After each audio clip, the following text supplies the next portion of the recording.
देखिए, पूरे देश के इलेक्ट्रॉनिक मीडिया में कल से बात चल रही है कि गुजरात में जब श्री अरविंद केजरीवाल आए थे और उन्होंने गुजरात में जहाँ जहाँ प्रवास किया, दौरा किया, वहाँ जाने के लिए वो रोड माध्यम से गए थे और बाय कार उन्होंने सभी जगह प्रवास किया।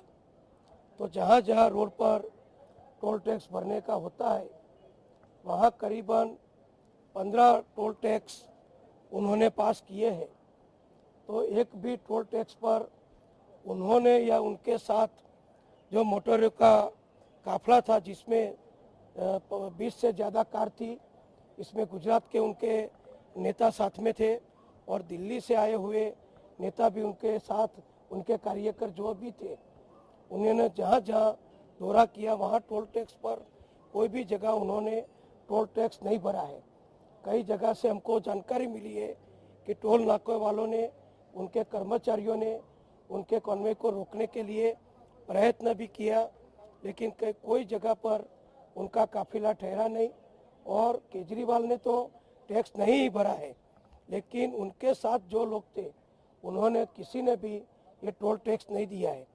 उनके साथ श्री सिसोदिया जी आए थे, वो अलग घूम रहे थे, तो उन्होंने भी जहाँ जहाँ दौरा किया केजरीवाल से अलग, तो उन्होंने भी 5-6 जगह टोल नाका पास किया है, तो उन्होंने भी उसका कोई टोल टैक्स दिया नहीं है।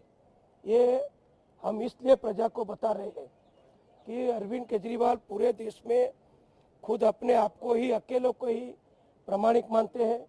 वो ऐसा मानते हैं कि मैं ही शरीफ हूँ, बाकी कोई देश में शरीफ नहीं है। मैं ही कायदा कानून अच्छा पालता हूँ, मैं कायदा कानून में मानता हूँ और कोई पक्ष वाला कायदा कानून में मानता नहीं है। इस प्रकार का जो दम्भ कर रहे हैं और उनका जो वाणी और वर्तन में जो बड़ा फर्क है, ये गुजरात की और देश की प्रजा के सामने आए, इसलिए हम ये बात रख रहे हैं। आज पूरे देश ने ये भी देखा है कि उनका दौरा अभी बम्बई में चल रहा है, तो बम्बई में भी जब वो रेलवे स्टेशन पर उतरे, वहाँ से लेके जहाँ जहाँ गए, वहाँ ट्रैफिक का कोई नियमन या ट्रैफिक का कोई नियम का पालन उन्होंने नहीं किया है।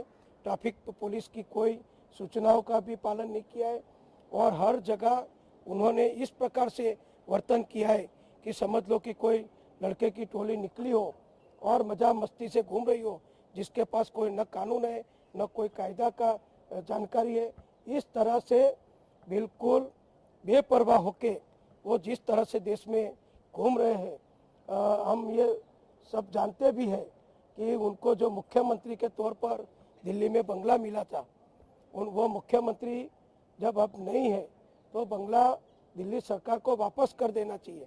लेकिन आज तक केजरीवाल ने ये बंगला भी मुख्यमंत्री के तौर पर उनको जो मिला था, वो अभी तक वापस नहीं किया है। तो उनकी कहनी और करनी में काफ़ी अंतर है और पूरा देश ये देख रहा है कि केजरीवाल जो बातें करते हैं और जो अमल करते हैं, दोनों में काफ़ी फ़र्क है। वो गुजरात के मुख्यमंत्री को भी जब मिलने के लिए अचानक आ गए थे। पूरे देश और विश्व में एक प्रणाली है कि किसी भी वीवीआईपी को, किसी नेता को, किसी इंडस्ट्रियलिस्ट को या किसी बड़े हुद्दे वाले को जो काम में ज़्यादा बिजी रहता है, ऐसे आदमी को अगर किसी को मिलना है तो पहले से अपॉइंटमेंट लेनी चाहिए।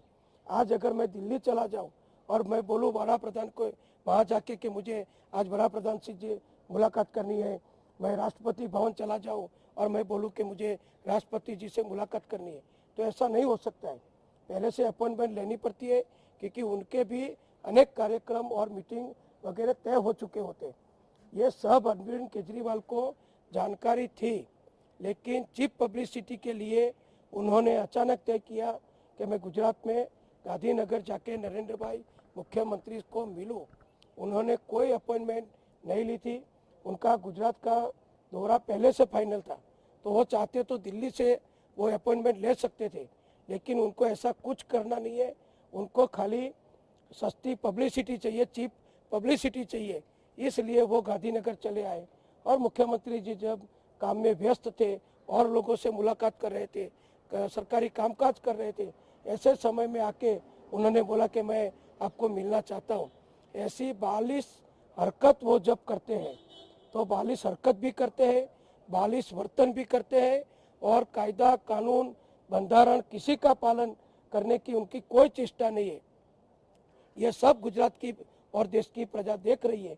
इसके लिए हमने ये टोल नाका वाला जो उन्होंने कोई उन्हें या मनीष सिसोदिया ने और उनके काफिले के उनके कार्यकरों ने 20-20 गाड़ियां लेके घूमते थे, लेकिन किसी ने टोल नहीं दिया।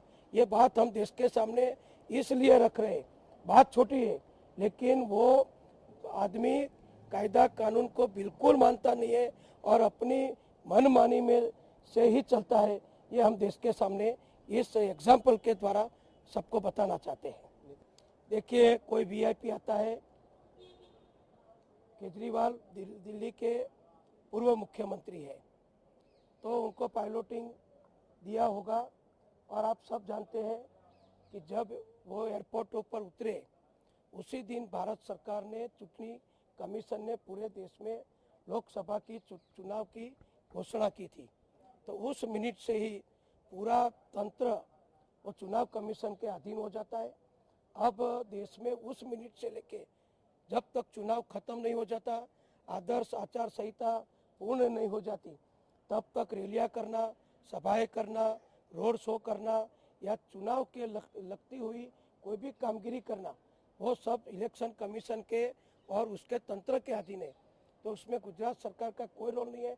उस दिन भी जब वो गुजरात में दौरा कर रहे थे तब इलेक्शन घोषित हो चुका था, आचार संहिता अमल में आ चुकी थी और मैं नहीं मानता कि श्री केजरीवाल को इस बात की जानकारी नहीं थी कि देश में चुनाव घोषित हो चुका है और आचार संहिता अमल में आ चुकी है।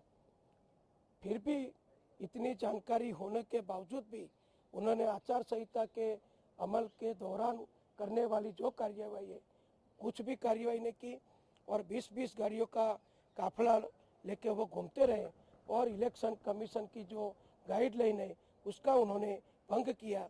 इसके बारे में जो भी करना है वो चुनाव कमीशन करेगा।